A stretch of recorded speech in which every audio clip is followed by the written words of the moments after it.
नमस्कार साथियों।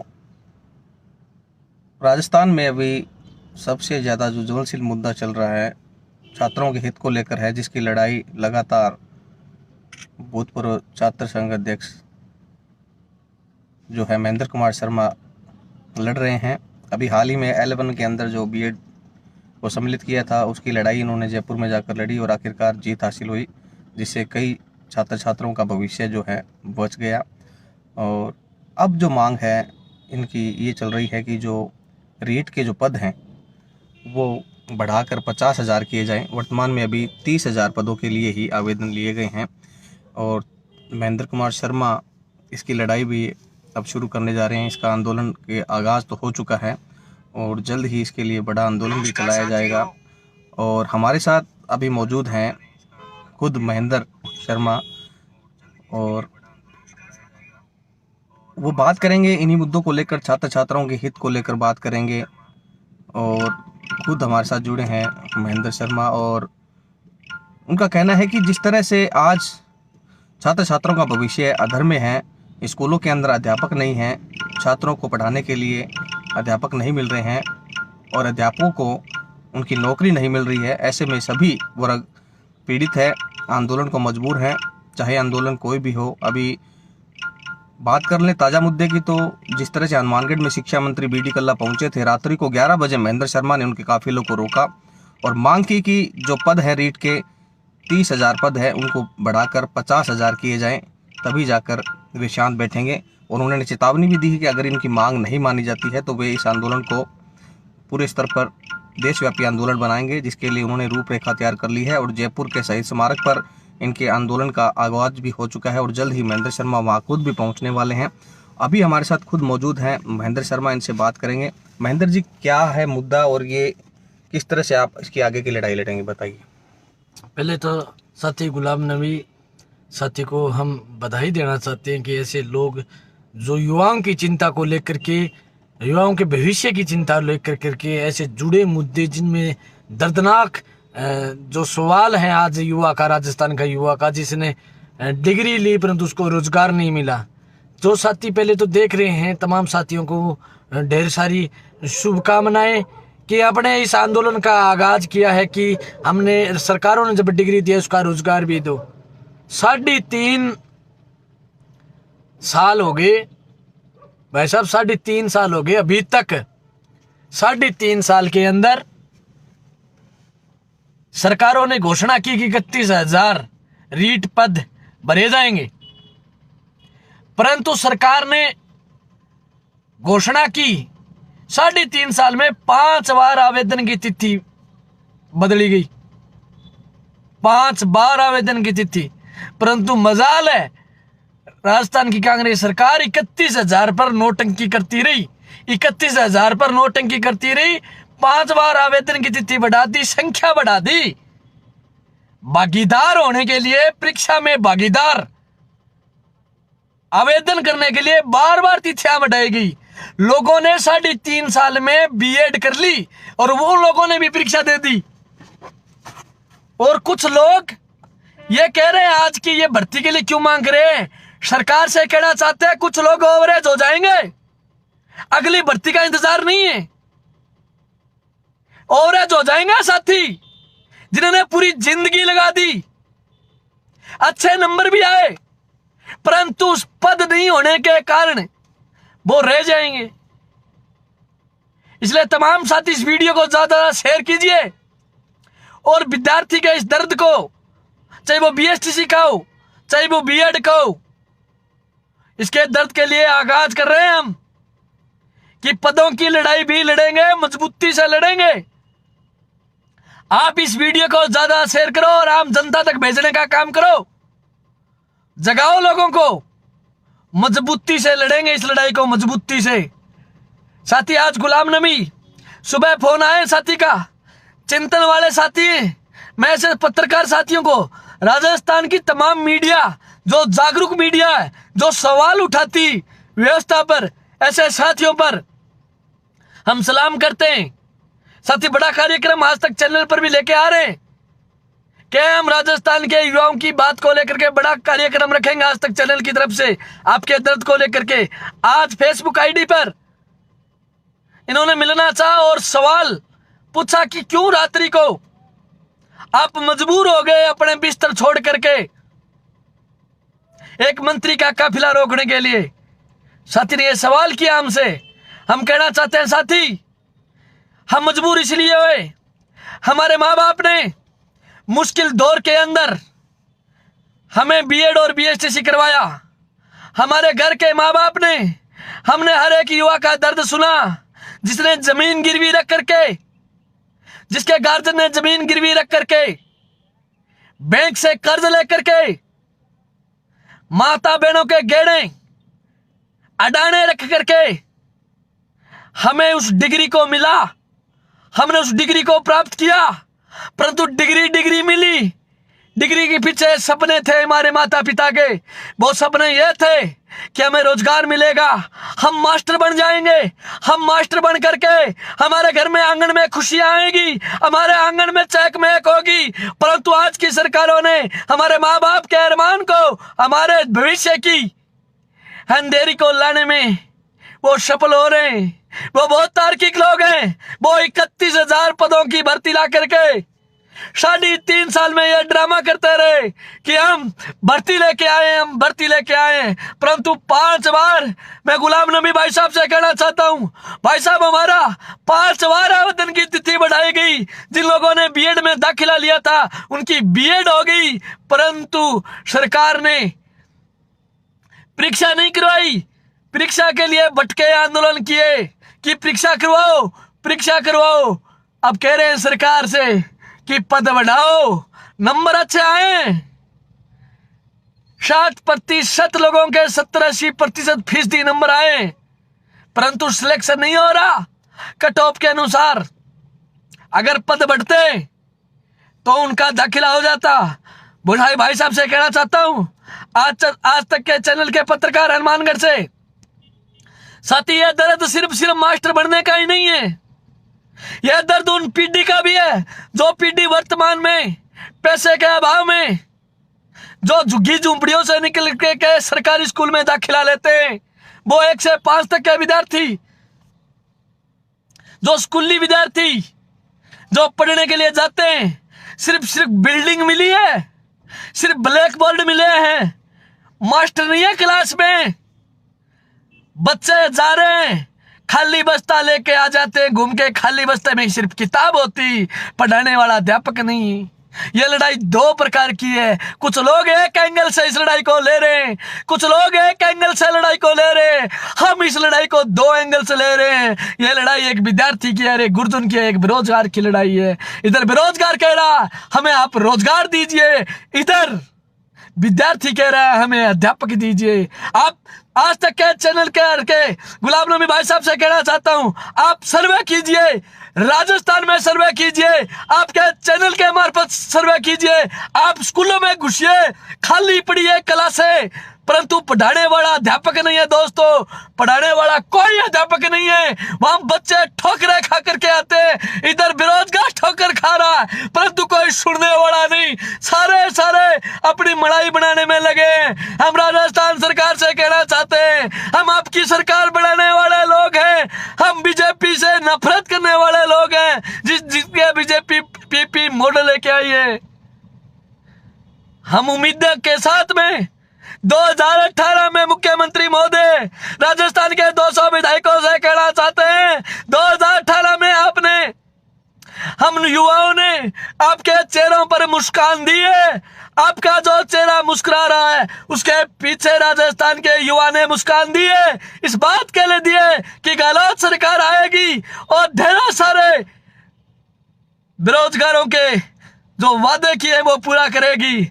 आपकी जो एजेंडा था चुनावी कि ऐसा कोई पद नहीं होगा जो खाली रहेगा कोई विभाग में, आज विद्यार्थी सड़ रहे हैं, गल रहे हैं। ITI, ANM, GNM, BTech, MTech, LLB, IM, BCom, MCom, polytechnical, हर तरीका का विद्यार्थी डिग्री घर पर है, रोजगार नहीं है, धरने पर धरने चल रहे हैं।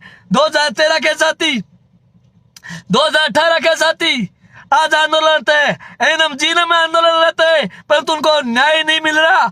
आज बीएड और बीएसटीसी का विद्यार्थी न्याय की बात को लेकर के संघर्ष कर रहा है, परंतु कोई सुनने वाला नहीं है। मैं राजस्थान के उस युवक को कहना चाहता हूँ जो घर पर बैठे दुम दबा करके बैठे हैं, अरे चुप्पी से वैसा काल नहीं है, घर से बाहर निकलिए, अपनी आवाज उठाइए, अपना माध्यम सोशल मीडिया से हम आपको जगाते, आप अगले को जगाइए। कड़ी से कड़ी मिला करके, हाथ से हाथ जोड़ करके हम इतनी जोरदार श्रृंखला बनाना चाहते हैं, हम घेरना चाहते हैं उस व्यवस्था को जिस व्यवस्था ने 2018 में झूठे वादे करके हमें घेरने का प्रयास किया है।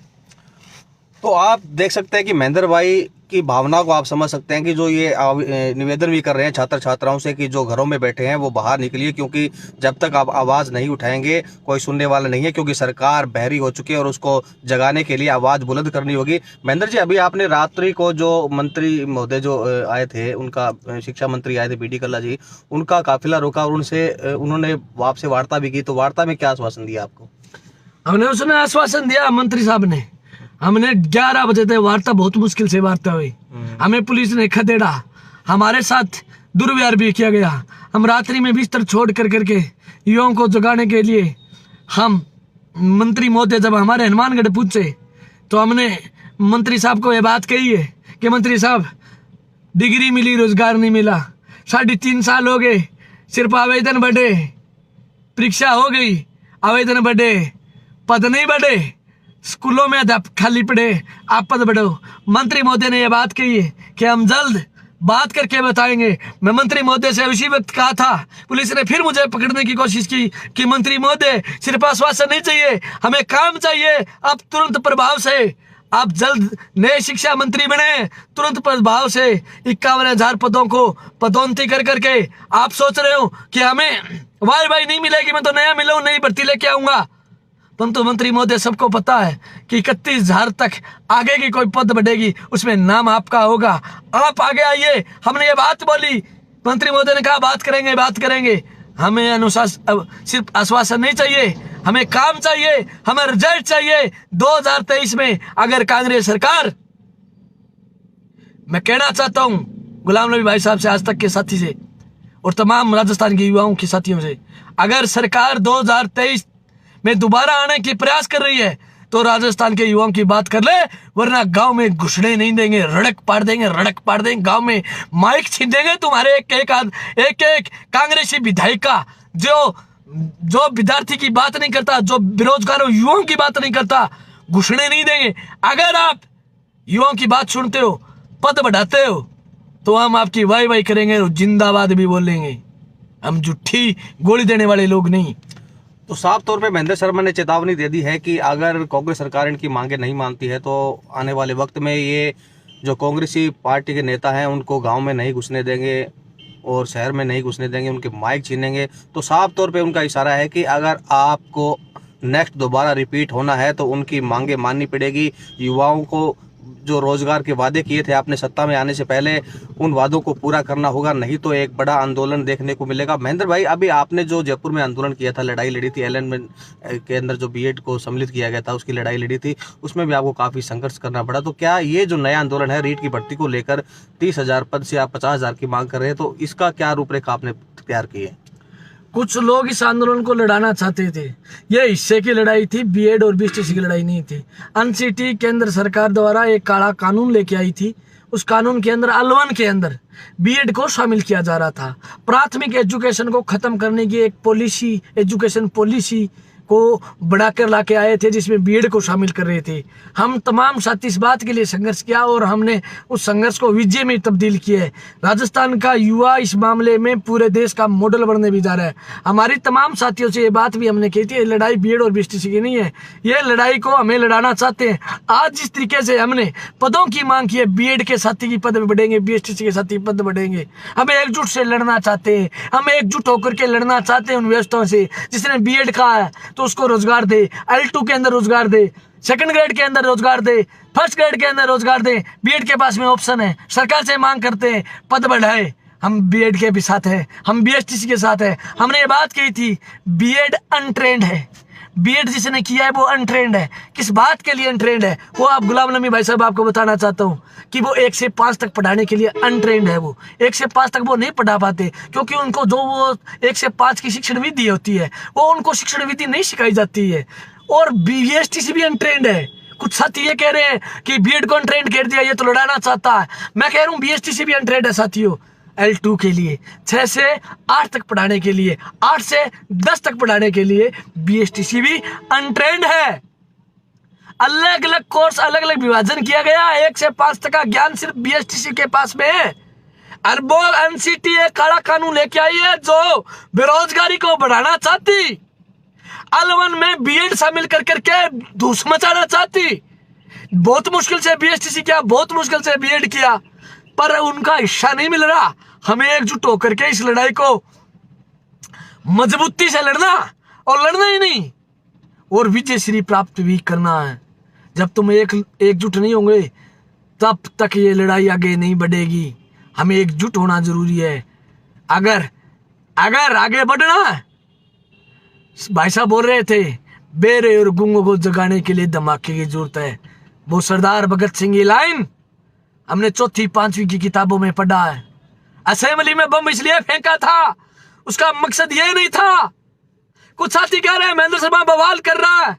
हमने उस भगत सिंह की एक एक सवाल पर एक एक लाइन से कहना चाहते हैं। भगत सिंह ने कहा था बम फेंकने से हमें किसी आदमी को नहीं मारना था, बम फेंकने का काम यह था कि बेरे और गुंगों को जगाने के लिए धमाके की जरूरत होती। आज हम जो धमाका करें, शिक्षा मंत्री आए, हम धमाका इसलिए किया कि जागो शिक्षा मंत्री महोदय, आपको जो गद्दी दी है देश के राजस्थान के इस युवा ने दी है, जो आपको मुस्कान दी है, आप मुस्कान देश के राजस्थान के इस युवा ने दी है, जो आपके गालों पर लाली है, आपके होठों पर जो मुस्कान है, उसके पीछे राज है कि हमने आपके हाथ के निशान वाला बटन दबा करके मंत्री महोदय ये गद्दी दी है। अब इस गद्दी पर राजस्थान का युवा आस लाए बैठा है, इसलिए धमाका किया। 11 बजे सर्दी के मौसम में बिस्तर छोड़ करके गाड़ी के आगे मुख्यमंत्री के काफिले के आगे पड़ गए कि रोजगार दीजिए। ये इलाका, हमारा इलाका संघर्ष करने वाला इलाका है। हनुमानगढ़ गंगानगर के साथी क्रांतिवीर हुए, राजस्थान की अलग अलग धरा के लोग क्रांतिवीर है। अगर उनको उनकी पढ़ाई पर, उनके रोजगार पर जो हमला करेगा, उनके खिलाफ एकजुट होकर के लड़ने का काम करेंगे, वो राजस्थान का युवा करेगा। जहां हमने ये कहा, गुलाम नबी भाई साहब सरकारों से कहना चाहते हैं, कान खोल के सुन ले, चाहे जो बीजेपी है, चाहे वो कांग्रेस है, जो अन्य पार्टी है, हम कहना चाहते हैं जहां युवा चलता है जमाना उधर चलता है, जहां युवा दौड़ता है जमाना उसके पीछे दौड़ता है। सवाल आपके दिमाग में छोड़ रहा हूं, सत्ता में जो काबिज होकर के बैठे लोग, युवा जहां चलता है जमाना वहां चलता है। आपको तय करना है कि जमाना किधर लेके जाना है। निश्चित तौर पर महेंद्र शर्मा की जो भावना है वो आप समझ सकते हैं। इन्होंने साफ तौर पर कह दिया है कि जब तक इनकी युवाओं की, बेरोजगारों की मांगे नहीं मान ली जाती, जो रीट के जो पदों की भर्ती है 30,000 से 50,000 तक नहीं कर दी जाती, तब तक उनका ये संघर्ष अब जारी रहेगा। इन्होंने अलग जगा दी है। जयपुर में साथी, इनके पत्र जो युवा साथी है, बेरोजगार साथी है, वो इकट्ठा हो रहे हैं और वहाँ से अलग शुरू करेंगे। महेंद्र जी, एक बात और बताइए, जिस तरह से पदों के अंदर भर्तियाँ हो जाती है और परीक्षाएँ भी हो जाती है, लेकिन एक मुद्दा जो है कि परीक्षाओं के अंदर जो नकल का एक मुद्दा चल रहा है, पेपर लीक का मुद्दा चल रहा है, उसके बारे में आपने कभी कोई सोचा है इसके बारे में क्या कुछ करना चाहिए? कहीं ना कहीं इनकी क्या मंशा रहती है? हालांकि महेंद्र भाई खुद अभी इनका स्वास्थ्य सही नहीं है, हालांकि इनको आज जयपुर में होना था, उसके बावजूद ये अपने युवाओं साथी की आवाज़ को लेकर हमारे साथ जुड़े हैं। फिर भी इन्होंने कहा है कि मैं भले ही बीमार हो जाऊं, मेरा स्वास्थ्य कैसे भी रहे, लेकिन उनकी लड़ाई को मैं लड़ता रहूंगा। तो आप लोग इनका साथ दीजिए। तो महेंद्र जी, एक आखिरी सवाल आपसे कि इस प्रणाली के अंदर आप कुछ कहना चाहेंगे? आज की जो प्रणाली है शिक्षा व्यवस्था, उस पर बहुत बड़े सवाल खड़े हो जाते हैं। कुछ चुनिंदा लोग, कुछ ऐसे चुनिंदा लोग जो लग जाते हैं, जो मेहनत करते हैं, वो लोग पीछे रह जाते हैं। ये सवाल, ये निशान खड़ा होता है। मुद्दा सिर्फ 12 राज्य हैं, उनको कोटा दिया जा रहा है। हम सरकार से मांग करते हैं कि बाहरी राज्यों को अलग से कोटा दिया, उनको बाहर करो भाई। राजस्थान युवा को मौका दीजिए। यहाँ का विद्यार्थी बेरोजगार तड़प रहा है, उनको कोटा दे करके आप क्या साबित करना चाहते हो? नंबर 2 बात, पेपर लीक ऐसा कोई पेपर नहीं हो जो लीक नहीं हो रहा।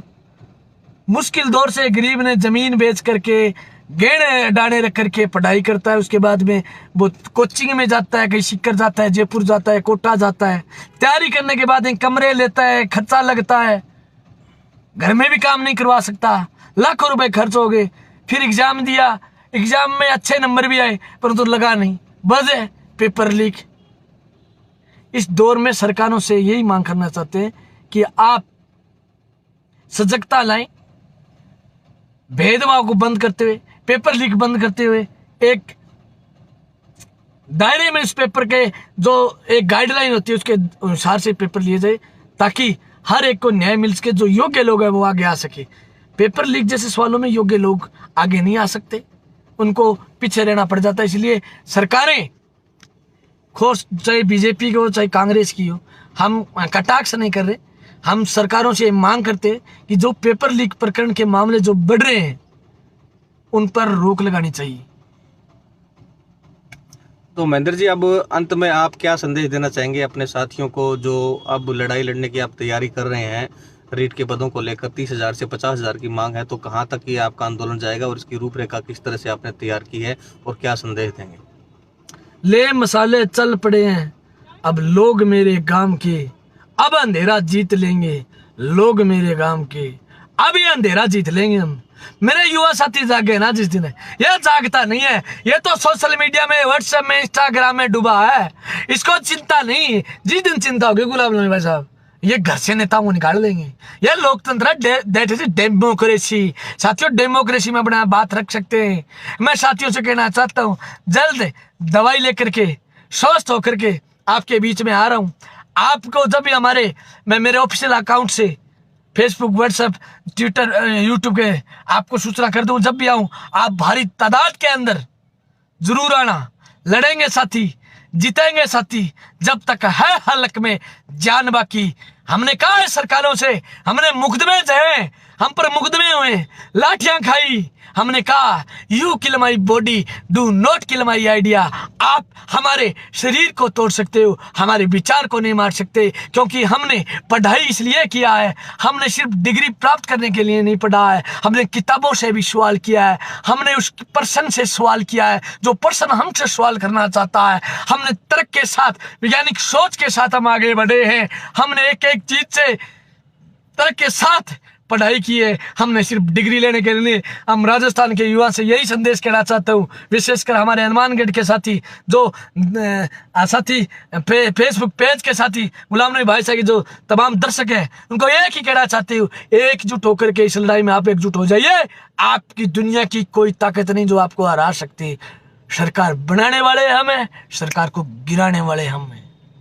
तो निश्चित तौर पर महेंद्र शर्मा ने अपने बयान जो है आपके सामने रखे हैं, अपनी भावनाएं रखी है, तो इनकी भावनाओं की आप कदर कीजिए और जल्द ही जो आंदोलन की रूपरेखा तय की जाएगी उसके अनुरूप आप इनका साथ दीजिए, क्योंकि जब तक आप लड़ाई नहीं लड़ेंगे तब तक कोई भी विजय हासिल नहीं हो सकती। जिस तरह से इन्होंने अब बीएड की जो L1 के अंदर सम्मिलित हुई थी वो लड़ाई लड़ी थी और जीत हासिल की थी, तो उसी के आधार पर अब ये लड़ाई शुरू करना जा रहे हैं और जयपुर के शहीद स्मारक से ये लड़ाई शुरू करेंगे।